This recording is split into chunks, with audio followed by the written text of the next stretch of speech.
Bonjour à tous.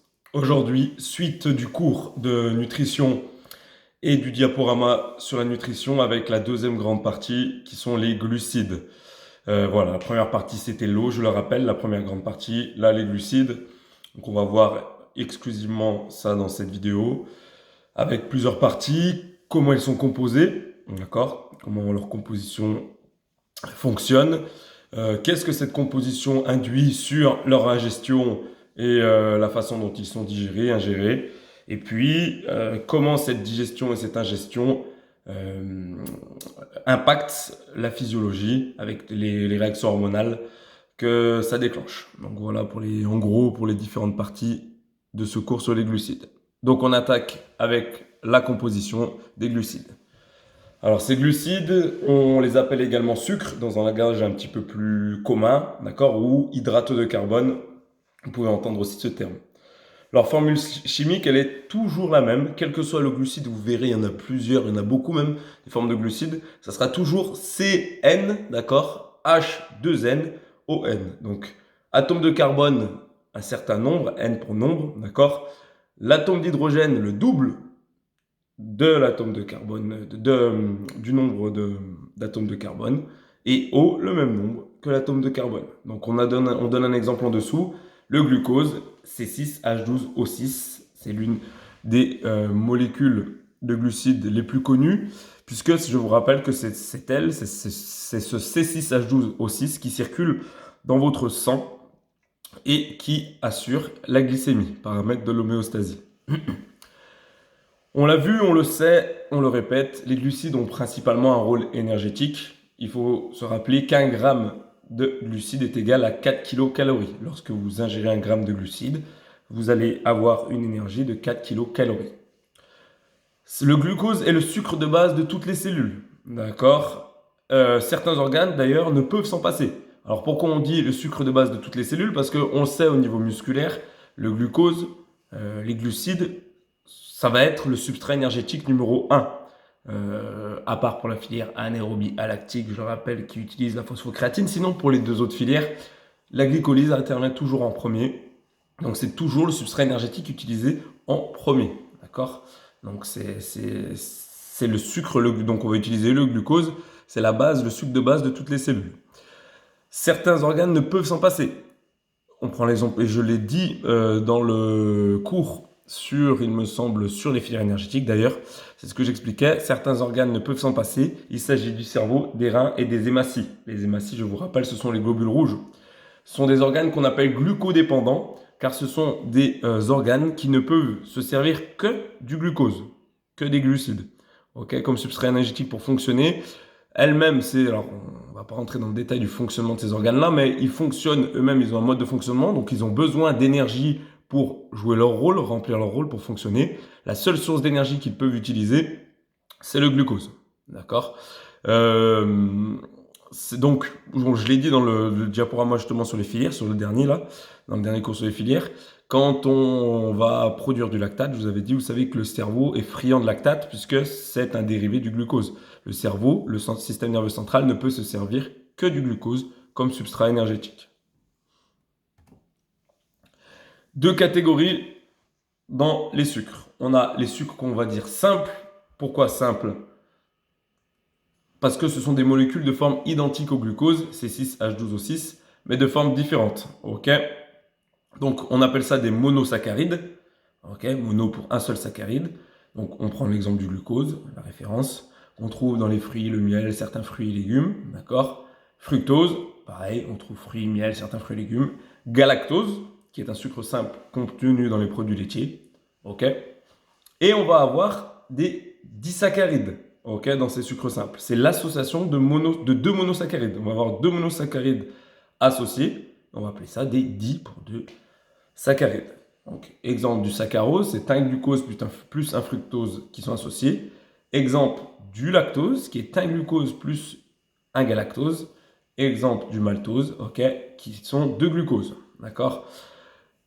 Le lactose, vous en entendez souvent parler puisqu'il est présent dans le lait. Ok, et c'est une molécule, c'est un disaccharide que beaucoup de personnes ont du mal à digérer. okay, du fait de son association entre un glucose et un galactose. Okay, alors c'est surtout à cause du galactose d'ailleurs qu'on ne peut pas digérer, parce que le glucose, il y a personne qui ne peut pas digérer le glucose, en tout cas peu de monde, donc c'est surtout à cause du galactose. Et le maltose de glucose, vous connaissez certainement ce disaccharide, puisque c'est celui qui est utilisé dans tout ce qui est gainer, ce genre de choses là, maltodextrine, d'accord, où on va balancer du maltose, des associations de glucose. D'accord, la maltodextrine d'ailleurs, pourquoi ça s'appelle maltodextrine? Parce qu'elle contient du maltose. Et on va avoir les sucres complexes, d'accord, ou polysaccharides, qui sont eux des associations de multiples monosaccharides, donc plus que deux, d'accord. Deux, c'est des disaccharides, on les considère encore comme des sucres simples. Et les polysaccharides, association de plusieurs monosaccharides, on va appeler, ce sont les fameux sucres complexes. C'est là où on va différencier les sucres simples, d'accord, sucres rapides, des sucres complexes, dits sucres lents. On va avoir par exemple l'amidon, qui est un polysaccharide, présent dans les céréales, les légumineuses, les tubercules et certains fruits. Le glycogène, tiens, on en a beaucoup entendu parler, c'est un polysaccharide, ok, présent dans le viande et le foie. Pourquoi j'ai mis viande? Parce que la viande, c'est du muscle. On sait que le glycogène est stocké au niveau du muscle et au niveau hépatique, au niveau du foie, d'accord? Donc ce glycogène, polysaccharide, association de multiples monosaccharides, vous comprenez mieux maintenant pourquoi c'est la forme stockée des glucides dans le corps humain, ok? On fait des associations de plusieurs monosaccharides, des grosses molécules pour les stocker dans le foie ou dans les muscles, okay? Et lorsqu'ils doivent être transportés pour servir de substrat énergétique, on va les casser, former du glucose, et c'est le glucose qui passe dans le sang pour être acheminé jusqu'au muscle. On revient, ça fait un petit rappel sur le cours sur les filières énergétiques. Voilà pourquoi, quand j'utilise un glycogène musculaire, j'ai 3 ATP après la glycolyse, puisque la molécule est plus grosse, d'accord, c'est un polysaccharide. Lorsque j'utilise du glucose, issu du sang ou issu du glycogène hépatique, donc transformé en glucose pour être transporté jusqu'au muscle via le sang, on va avoir que 2 ATP après la glycolyse, puisque la molécule est plus petite. Et les fibres alimentaires, ce sont aussi des exemples de polysaccharides de sucre complexe. Ok, donc je l'ai mis en dessous, là j'ai un petit peu anticipé. Le glycogène est une macromolécule permettant le stockage des glucides. C'est la forme stockée des glucides dans le corps humain, au niveau foie et muscles. Les fibres, un petit laïus sur les fibres. Donc ce sont des glucides qui sont non assimilables. D'accord, elles n'ont pas de valeur énergétique. Alors c'est comme ça. C'est considéré comme des glucides parce que ce sont des associations de monosaccharides, ce sont des polysaccharides. Par contre, elles n'ont pas de valeur énergétique, elles ne sont pas assimilables. Mais elles sont importantes dans l'alimentation, elles ont un rôle intéressant sur le transit intestinal et l'évacuation du cholestérol. D'accord, on y viendra plus tard quand on verra les lipides et le cholestérol.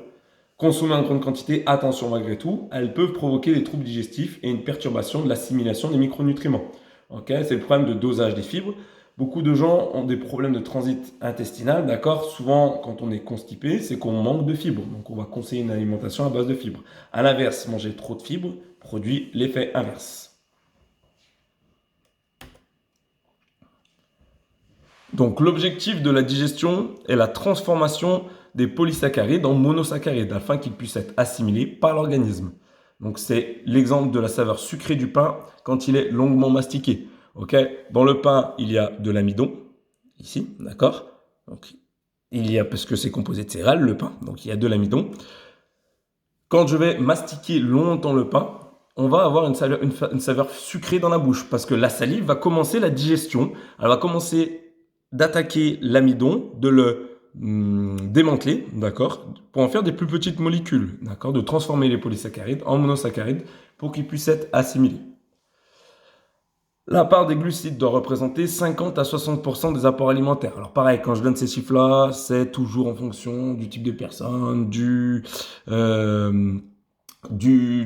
de métier, etc. Là, on part plutôt sur quelque chose de, pour une alimentation normale, équilibrée, et sur des anciennes valeurs. À l'époque où j'avais fait, on a toujours privilégié le glucide comme substrat énergétique. Aujourd'hui, dans certains types d'alimentation, on voit qu'on limite au maximum les glucides, d'accord, préférant tout ce qui est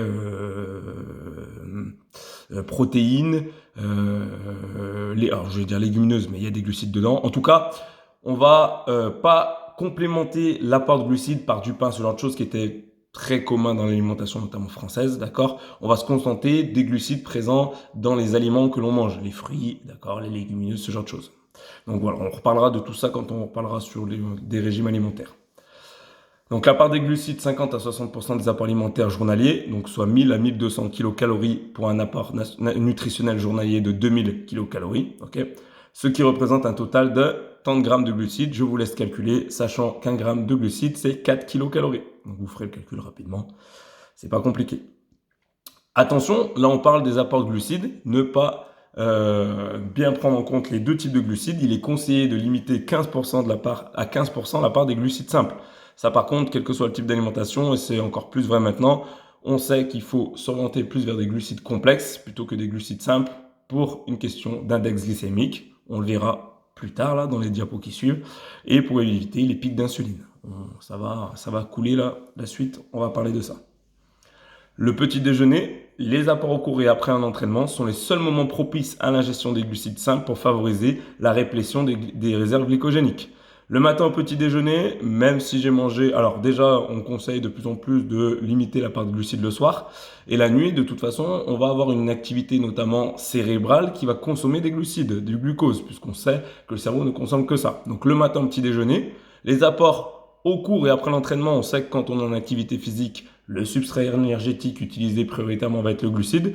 Donc ça va être les seuls moments où je vais pouvoir ingérer du glucide sans stocker sous forme de graisse. Puisqu'on sait que quand les réserves glycogéniques, hépatiques et musculaires sont pleines, le sucre se transforme en graisse et va se stocker dans les tissus adipeux. Ok.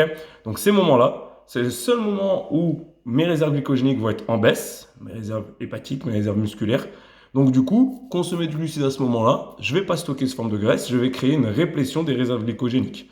Okay, donc c'est des moments plutôt propices à une consommation de glucides, d'accord, en tout cas de glucides simples, okay, qui vont avoir un fort index glycémique et une forte charge glycémique. On verra la différence entre les deux, puisque je vais favoriser la réplétion des réserves glycogéniques et je ne vais pas stocker ça sous forme de graisse. Donc justement, les réserves de glucides. On enchaîne logiquement avec les réserves de glucides. Donc elles se trouvent principalement au niveau musculaire et hépatique. Hépatique, je vous rappelle, le foie, sous la forme d'un polymère de glucose appelé glycogène. Okay, donc polysaccharide. Polymère de glucose, c'est un polysaccharide. À peu près environ, on estime les réserves musculaires entre 300 et 500 grammes. Donc ça, vous dites, c'est beaucoup plus que les réserves hépatiques, certes, mais c'est 300 et 500 grammes répartis sur l'ensemble du corps. Donc sur un muscle ciblé à proprement dit, en fait, quand on sait qu'on a plus de 600 muscles dans le corps humain, alors après, il y en a des plus gros, des plus petits, donc les réserves sont proportionnelles à la taille du muscle. Finalement, ça ne fait pas une grosse réserve en local, d'accord? La grosse réserve locale, elle est au niveau hépatique avec 100 grammes environ. Une fois les réserves glycogéniques réapprovisionnées, les apports excédentaires sont stockés dans le tissu adipeux, adipocytes sous la forme de graisse. Okay, c'est ce que j'expliquais avant. Quand les réserves sont pleines, l'apport de glucides, les glucides ne peuvent pas rester. Si les réserves sont pleines, elles s'accumulent le glucide, du coup le glucose, il s'accumulerait dans le sang. Donc ça provoquerait une hyperglycémie dangereuse. Donc du coup, pour garder une glycémie aux normes homéostasiques, on va transformer ce glucose en triglycérides et on va les stocker, ces triglycérides, dans les adipocytes, d'accord, dans les tissus adipeux sous forme de graisse. D'où l'intérêt de bien calibrer les apports quotidiens en glucides, notamment dans le cadre d'un régime visant une perte de masse grasse. Ok, c'est important, puisque pour la raison qu'on vient d'évoquer, apport équilibré entre les besoins énergétiques de l'organisme et l'objectif de réduire la masse grasse. Toujours cette notion de balance énergétique en fonction de mes objectifs, si c'est perte de poids ou si c'est alimentation équilibrée. Voilà, l'apport glucidique doit être proportionnel à ma sortie énergétique quotidienne. D'accord ? Cette notion de balance énergétique. Donc on enchaîne naturellement et logiquement avec la notion d'index glycémique. Vous en avez déjà entendu parler, j'imagine, donc on va expliquer un petit peu ce que c'est. Donc la notion d'index glycémique, dans le langage courant, on distingue les sucres rapides, sucres simples, et les sucres lents, sucres complexes. Okay, on parle toujours de sucres rapides, sucres lents, qui sont sucres simples et sucres complexes. Autrement dit, monodisaccharides et polysaccharides. Cette distinction est basée sur le principe que la digestion, donc la dégradation des longues chaînes carbonées des sucres complexes, donc des polysaccharides, serait plus longue que celle des courtes chaînes des sucres simples. Okay, donc une pénétration plus lente et diffuse de molécules de glucose au niveau du système circulatoire. Okay, donc si les sucres complexes sont plus longs à être dégradés, la chaîne carbonée est plus longue, du coup on diffuserait le glucose plus lentement dans le système circulatoire. Je mets la réalité est différente, elle n'est pas bien tournée cette phrase. En fait, c'est la réalité, mais pourquoi c'est la réalité? C'est la notion d'index glycémique. On va résumer ça sous forme en fait d'index glycémique. D'accord?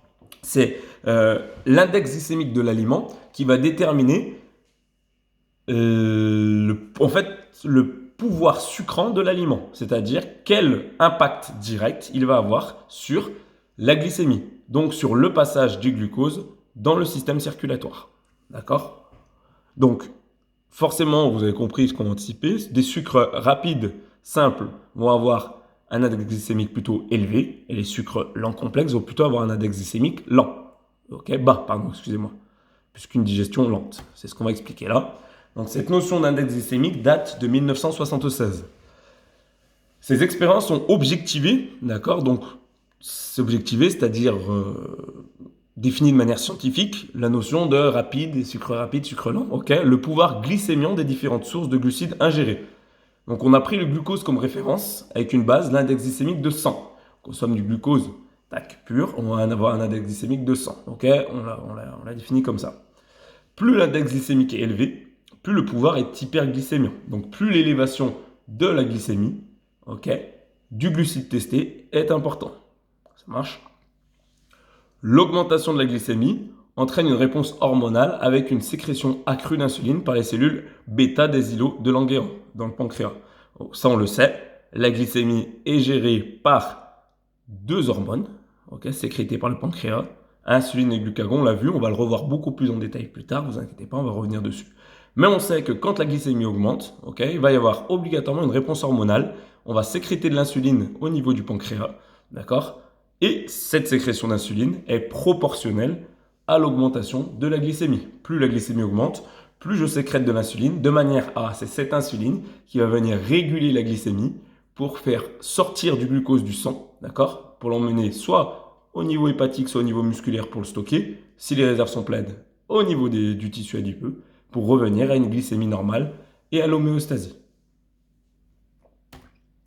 Donc ça, c'est le schéma de l'index glycémique, avec augmentation de la glycémie en fonction du temps, d'accord? Vous avez le glucose en G et produit quelconque, on voit l'augmentation de la glycémie en fonction du temps, d'accord? Donc on appelle ça le pic.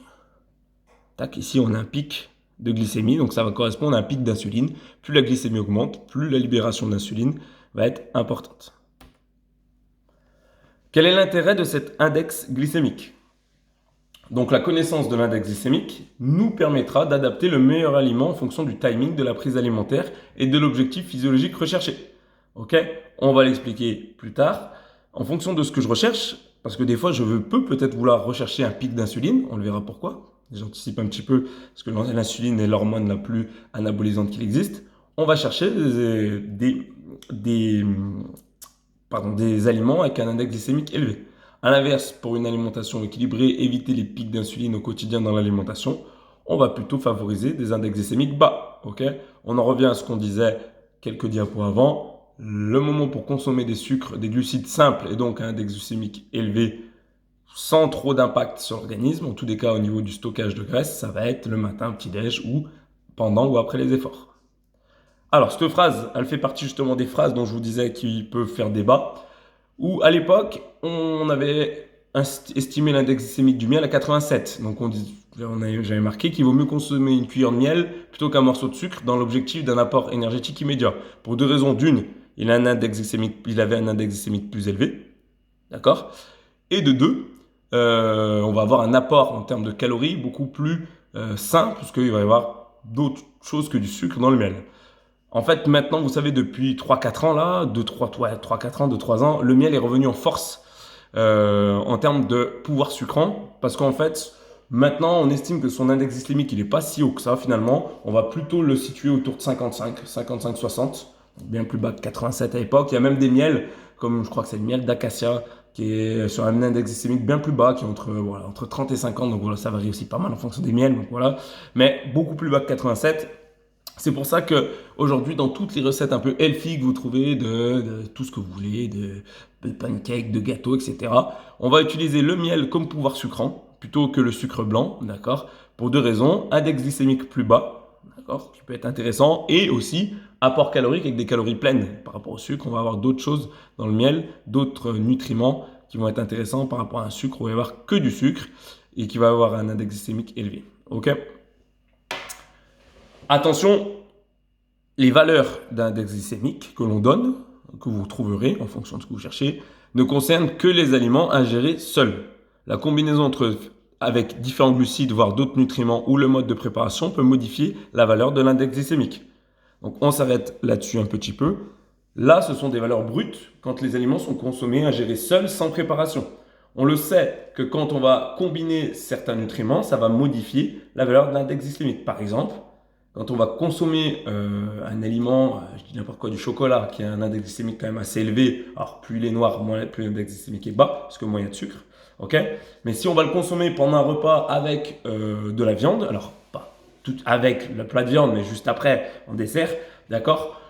Le fait d'avoir au niveau de l'estomac de la viande à digérer et du chocolat, ça va diminuer le temps de digestion du chocolat, d'accord? Le fait d'être mélangé dans l'estomac, donc du coup, ça va diminuer l'index glycémique du chocolat. Voilà pourquoi on conseille aux gens qui, dans le cadre d'alimentation équilibrée, ou de régime d'alimentation équilibrée, quand ils veulent se faire plaisir avec du chocolat, par exemple, c'est de le consommer pendant le repas, ok? Et pas tout seul dans l'après-midi. Tout seul dans l'après-midi, estomac vide, tac, on a un index glycémique qui est au taquet, d'accord? De l'aliment. Par contre, quand c'est mélangé à d'autres nutriments dans l'estomac, ça va avoir tendance à diminuer, augmenter pardon, le temps de digestion et diminuer l'index glycémique. Ok? Pareil, je descends sur le mode de préparation. Pour la valeur de l'IG, vous le savez, je pense que je vous apprends rien. On prend l'exemple de polysaccharides, donc par exemple les pâtes, ok, qui sont des sucres plutôt complexes. Ça marche. En fonction du temps de cuisson, on va modifier l'index glycémique. Plus on va faire cuire les pâtes, plus l'index glycémique va être élevé. On va modifier la structure de l'amidon, puisque ce sont des céréales, hein, les pâtes sont des céréales de blé, c'est de la céréale de blé, donc c'est de l'amidon. On va modifier la structure de l'amidon et on va le rendre beaucoup plus, on va couper déjà à la cuisson les molécules et on va le rendre avec un index glycémique beaucoup plus élevé, okay, une digestion plus rapide. À l'inverse des pâtes al dente, comme disent les ritos, et ben on va avoir un index glycémique plus bas. Voilà pourquoi il est conseillé pareil de consommer des pâtes plutôt al dente plutôt que très cuites pour l'index glycémique, d'accord, pour avoir un index glycémique plus bas. Donc là, tableau de différents index glycémiques. Alors lui, il est vieux aussi, donc voilà, ça c'est des trucs que vous pouvez retrouver très facilement sur Internet avec peut-être d'autres valeurs que ça, parce que depuis on a fait d'autres recherches, etc. Mais voilà, en gros, vous pouvez rechercher ça, tableau des différents index glycémiques des différents aliments.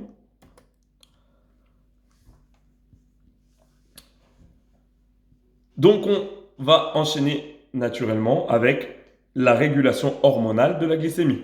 Cette glycémie, d'accord, qui va être... Ah oui, pardon, excusez-moi. Juste avant de passer là-dessus, je vais faire une petite parenthèse. J'ai failli oublier sur la charge glycémique. Vous en avez peut-être entendu parler. Donc là, on a parlé d'index glycémique.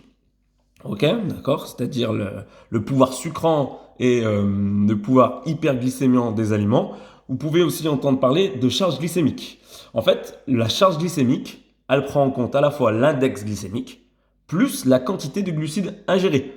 D'accord? Parce que c'est pas tout en fait d'avoir un index glycémique, de dire ça fait monter je vais y arriver, pardon, la glycémie à telle hauteur. Ça, dans l'index glycémique, on n'a pas la notion de quantité de glucides, c'est-à-dire le nombre de calories ingérées. Ok? La charge glycémique, vous pourrez trouver maintenant, on le trouve, on l'entend parler, ça prend non seulement en compte l'index glycémique, plus la quantité de glucides ingérés, donc la quantité énergétique correspondante, la quantité de calories ingérées, un plus de l'index glycémique. Parce que vous avez beau manger, vous dites je vais manger un aliment à un index glycémique bas, ok? Donc ça va, je ne vais pas avoir de pic d'insuline, etc. Mais si vous en mangez une grande quantité, Ça fait quand même, même si l'index glycémique est bas, du coup, vous n'aurez pas forcément de pic d'insuline, donc pour la santé, ça va, c'est pas mal. Par contre, si vous en ingérez une grande quantité, vous avez une grande quantité de calories qui rentrent dans votre organisme. D'accord?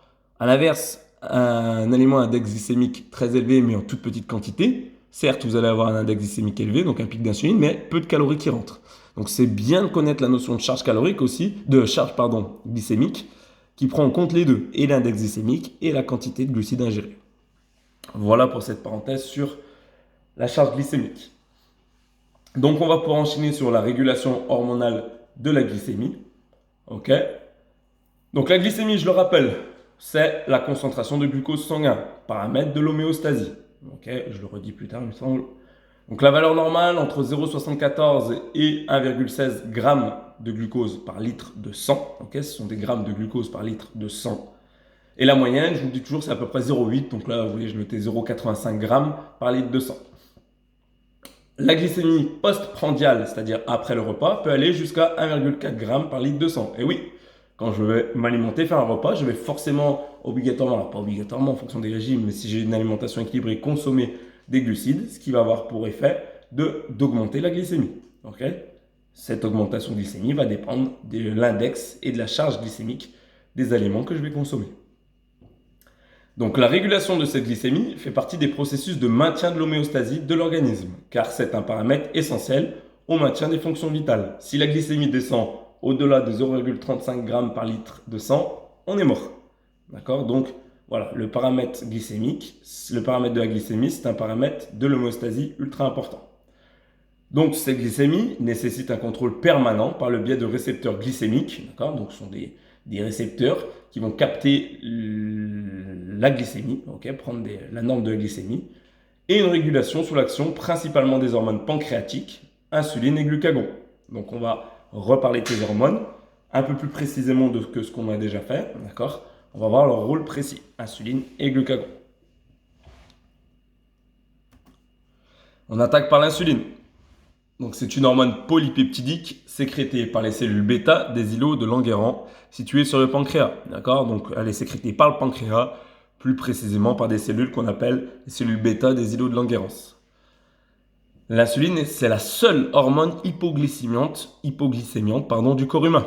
Okay? Diminution de la concentration de glucose sanguin. C'est la seule. C'est la seule qui peut diminuer la concentration de la glycémie. D'accord? La concentration du glucose sanguin, donc la glycémie, qui peut diminuer la glycémie, pardon. Okay? Et, chose très importante, on va voir pourquoi, c'est l'une des hormones anabolisantes les plus puissantes de l'organisme parce qu'elle favorise la pénétration intracellulaire des nutriments, glucides et acides aminés. Okay? En fait, on va le voir plus en détail après, l'insuline va ouvrir les portes des cellules pour pouvoir faire rentrer à l'intérieur des cellules les différents nutriments, glucides et acides aminés. Autrement dit, quand j'ai de l'insuline qui est libérée en grande quantité dans le corps humain, les cellules musculaires, les portes des cellules musculaires, d'accord, de l'ensemble des cellules musculaires, les portes vont s'ouvrir, okay, c'est une image, pour pouvoir laisser rentrer les glucides et les acides aminés. Et oui, c'est logique. En fait, l'insuline, elle est libérée quand j'ai beaucoup de glucose dans le sang, quand j'ai une glycémie trop haute. Le but du jeu, ça va être de laisser du glucose quelque part dans l'organisme pour lâcher, libérer le glucose dans le sang, faire diminuer la glycémie. Ok? Donc il va falloir le mettre quelque part, ce glucose. Ok? Donc du coup, elle va aller agir sur les différents organes, notamment les muscles par exemple, mais aussi le foie. Ok? Ouvrir les portes pour que le glucide qui est présent en trop grande quantité dans le sang rentre se stocker au niveau musculaire et au niveau hépatique. Mais elle va jouer aussi sur un autre type de cellules, ça va être les tissus adipeux, d'accord, sur les adipocytes, les cellules de graisse. Puisque, je vous le répète, quand les réserves hépatiques et musculaires sont pleines, il faut que le glucose, s'il est trop présent dans le sang, que la glycémie est trop haute, il faut que le glucose diminue, il faut que la quantité de glucose dans le sang diminue. Donc, elle va aller ouvrir aussi les portes des adipocytes pour stocker le glucose sous forme de graisse, d'accord, dans les tissus adipeux. Ça marche. Donc, elle favorise la pénétration intracellulaire des nutriments, glucides et acides aminés. On va le revoir en détail, ce que je viens d'expliquer là. Donc, sa sécrétion, elle est stimulée par une hausse de la glycémie. Okay, donc, quand la glycémie augmente, tout de suite, on va sécréter de l'insuline, elle est inhibée, ça veut dire stoppée, par l'innervation sympathique, noradrénaline et adrénaline. Innervation sympathique, vous vous rappelez, référence au cours sur la neurophysio avec la branche sympathique du système nerveux, d'accord? NA, c'est noradrénaline et adrénaline. Je vous rappelle, ce sont deux catécholamines, d'accord? Ces catécholamines sont libérées, alors elles ont un rôle, les catécholamines jouent un rôle sur le corps humain extraordinaire, elles ont plein de fonctions, mais notamment, elles vont être libérées dès le début de l'activité physique. D'accord? Dès que je commence l'activité physique, les catécholamines vont être libérées. Ce sont elles qui vont réguler l'augmentation du rythme cardiaque, d'accord? La vasodilatation, tous les paramètres qui vont faire en sorte que je vais pouvoir assumer mon activité physique. Et forcément, si l'activité physique commence, ça veut dire que je vais avoir besoin d'énergie pour faire fonctionner mes muscles. Donc, je vais avoir besoin de glucose. Ok? Donc, si j'ai besoin de glucose, il ne faut pas que le glucose, ce qui est présent dans le sang, okay, la glycémie, il ne faut pas que celui-ci soit stocké dans le foie. Okay? Au contraire, il faut qu'il soit libéré du foie. Donc du coup, quand je commence mon activité physique, je vais avoir la noradrénaline et l'adrénaline qui vont être sécrétées dans le corps. Ça va avoir pour effet de stopper la sécrétion d'insuline. Okay? Au contraire, on va booster la sécrétion de glucagon pour libérer du glucose hépatique et emmener ce glucose jusqu'aux muscles qui sont en train de faire l'activité physique. Ça marche? Donc, cette insuline a là pour rôle important d'entraîner l'inhibition des processus cataboliques. Okay? Je vous rappelle, le catabolisme, c'est tout ce qui fait référence à la destruction dans le corps humain, destruction de quelque chose. Donc, ça inactive les enzymes de la glycolyse et de la lipolyse. Okay? Quand je fais de la glycolyse et de la lipolyse, d'accord, je vais créer quelque chose, je vais anaboliser quelque chose, d'accord? Donc cette molécule, hormone d'insuline, elle va inhiber ces processus cataboliques, d'accord? Pour au contraire favoriser les processus anaboliques, énergétiques, c'est-à-dire la fabrication de glycogène et de cellules graisseuses, glycogénèse et lipogénèse, et structurelle synthèse protéique, ok? Je la refais pour ceux qui ont décroché. Donc quand je libère, on a compris maintenant que l'insuline, c'était la plus forte hormone anabolisante. Okay? Donc elle va stopper les processus de catabolisme. D'accord? Quand je vais faire la glycolyse ou la lipolyse, c'est la destruction. La glycolyse, c'est la destruction du glycogène sous forme énergétique, d'accord? Pour utiliser sous forme énergétique. Et la lipolyse, c'est la destruction des triglycérides stockés dans le tissu adipeux, toujours pour le même principe, emmener les graisses jusqu'aux cellules musculaires pour pouvoir me servir de ce substrat énergétique dans le cycle de Krebs. Donc, elle va inhiber ces processus de catabolisme, de destruction du glycolyse et de lipolyse. Okay? Et à l'inverse, elle va favoriser l'anabolisme. Alors, elle va favoriser l'anabolisme structurel, donc de la synthèse protéique, okay, important, mais elle favorise tous les anabolismes, aussi la glycogénèse, donc la formation de glycogène, et oui, j'ai trop de glucose dans le sang, ma concentration de glucose dans le sang est trop importante, ma glycémie est trop élevée, je fabrique du glycogène pour pouvoir le stocker dans le muscle ou le foie pour pouvoir diminuer ma glycémie. Et si mes réserves hépatiques et musculaires de glycogène sont pleines, le glucose dans le sang, d'accord, qui reste et qui est trop élevé pour la glycémie, je vais faire de la graisse, la lipogénèse. Je vais construire des triglycérides qui vont aller être stockés dans le tissu adipeux. Ok? J'espère que j'ai été clair là-dessus. C'est pas très compliqué, c'est juste une petite subtilité à comprendre. On va répéter ça de toute façon, ce que je viens de dire va être réexpliqué. Au niveau des muscles et du foie, donc l'insuline stimule l'entrée, c'est ce que j'expliquais. D'accord? Alors, par le biais des transporteurs glucidiques, GLUT4 et GLUT2 sensibles à l'insuline. Donc, ça, ce sont des transporteurs qui sont présents sur les membranes, merci. Les membranes cellulaires, ok? Ces transporteurs-là, en fait, ce sont eux qui sont les portes, si vous voulez, ce sont les portes qui permettent l'entrée du glucose dans les cellules. Donc, quand l'insuline est libérée, ça va stimuler ces GLUT4 et GLUT2, ces portes qui vont s'ouvrir, et du coup, ça va stimuler le stockage des glucides sous forme de glycogène. Ok? Alors, en inhibant l'action de la GP, en stimulant l'action de la GS, d'accord, ça c'est d'autres hormones, je vous le passe, j'en fais cadeau. Donc, ce qu'il faut retenir, c'est que quand cette insuline est libérée, je vais faire de l'anabolisme, je vais stimuler l'entrée du glucide dans le foie et le muscle en sensibilisant, d'accord, en ouvrant les portes de la paroi de ces cellules. Au niveau du muscle, l'insuline favorise l'entrée des acides aminés, d'accord? Donc, pareil, hormone anabolisante très puissante, on va ouvrir les portes de la membrane cellulaire au niveau musculaire, donc ça va favoriser l'entrée des acides aminés, à l'intérieur du muscle, au niveau intracellulaire, et du coup, leur utilisation dans le cadre des processus anaboliques, synthèse des protéines musculaires, d'accord? Donc, je vais stimuler l'anabolisme musculaire grâce à l'insuline. D'accord? J'ouvre les portes, les acides aminés rentrent dans la cellule musculaire et je vais pouvoir utiliser ces acides aminés pour resynthétiser des protéines musculaires, d'accord, qui ont été par exemple lésées par l'entraînement. Ça marche? Je m'arrête juste là-dessus. Vous comprenez mieux pourquoi l'insuline, on dit que l'insuline c'est l'une des hormones les plus anabolisantes et pourquoi les culturistes se chargent à l'insuline, d'accord? Pour ces raisons-là. Lorsque je vais avoir un pic d'insuline, ça marche, je vais avoir toutes les portes de la membrane cellulaire, notamment musculaire, qui vont être ouvertes et tous les nutriments qui vont pouvoir rentrer facilement. Le glycogène pour la resynthèse des stocks glycogéniques, la réplétion des stocks glycogéniques et les acides aminés pour la construction, le processus anabolique musculaire, la construction musculaire. Autrement dit, après une séance de musculation, vous comprenez pourquoi on cherche à faire un pic d'insuline pour les gens qui veulent développer de la masse musculaire. Alors, soit les mecs se chargent en insuline, ce qui est ridicule parce qu'on le sait, comme toute forme de dopage, en se chargeant en insuline, vous rendez votre propre corps feignant, donc il va plus en sécréter lui-même, donc ça on en reparlera, c'est le problème du dopage. Mais tout simplement, on conseille après l'entraînement d'avoir tout de suite un apport glucidique important avec une charge un index glycémique élevé, ok, exemple abricot sec, pour ce but-là. Je mange des abricots secs, par exemple, après mon entraînement, je vais avoir un index glycémique élevé, gros pic d'insuline, d'accord, qui va avoir pour effet d'ouvrir les portes des cellules musculaires pour l'accueil des nutriments et ensuite prise de protéines et d'acides aminés et cette assimilation de protéines d'acides aminés favorisée par le pic d'insuline qui a été fait précédemment.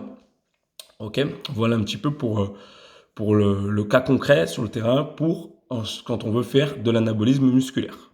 Ok. Et on parle on parle de fenêtre anabolique là. Ok. Après l'entraînement, cette notion de porte entre guillemets ouverte au niveau des cellules musculaires, c'est la fameuse fenêtre anabolique. Ok. Si je fais un pic d'insuline, je vais ouvrir ces portes. Donc ces portes d'entrée au niveau musculaire, on va appeler ça la fenêtre anabolique, c'est-à-dire la zone, le moment où le corps ou les cellules musculaires sont très réceptifs et vont pouvoir faire rentrer à l'intérieur d'elles un maximum de nutriments. En cas d'apport excédentaire, donc réserve musculaire et hépatique de glycogène saturé, elle entraîne la pénétration des glucides au niveau des tissus adipeux qui seront stockés sous forme de triglycérides, graisse. Attention, c'est bien, cette insuline, c'est super bien, c'est anabolique, ça va permettre la construction musculaire, ça va permettre l'entrée de glucose dans les cellules musculaires et dans le foie, mais quand elles sont pleines, eh ben, on en revient au même. Ce glucose va se transformer en triglycérides et va être stocké au niveau du tissu adipeux. Parce que ça n'a pas un effet anabolique que sur les cellules musculaires, mais sur l'ensemble des tissus du corps, et notamment le tissu adipeux.